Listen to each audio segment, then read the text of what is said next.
Daniel Padilla, takot makitang masaya si Catherine sa ibang lalaki kaya binakudan agad.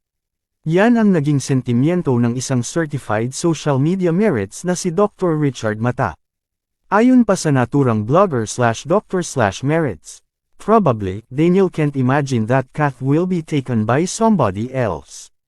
Kaya ang bilis niya bumakod uli. He can get a lot of gorgeous ladies to replace her, but he knows they can't cover the pain he will feel when he sees her walking with somebody else. That's when you know, she is the one. Daniel. Iyan ang naging post ni Dr. Richard Mata sa kanyang Facebook account at agad naman itong nag-viral at umani ng iba't ibang komento at reaksyon. Narito ang ilan sa naging pahayag ng ibang netizen. You can never put a good woman down. With or without a man. True to life story na ata tong share ni Doc. Si Catherine ang isa sa tipo ng babae na kaharap-harap sa simbahan, altar.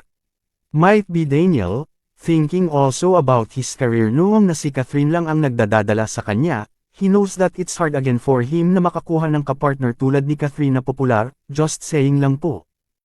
She is the one. Daniel. The one that got away.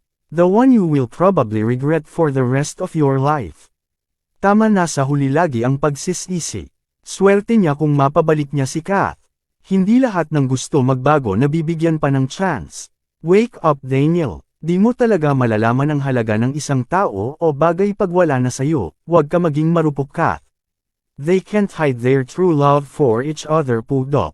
May lamot na po mauulit at mauulit-ulit nagawa niya maghanap ng iba. It can happen again. Catherine deserves someone worthy of her love.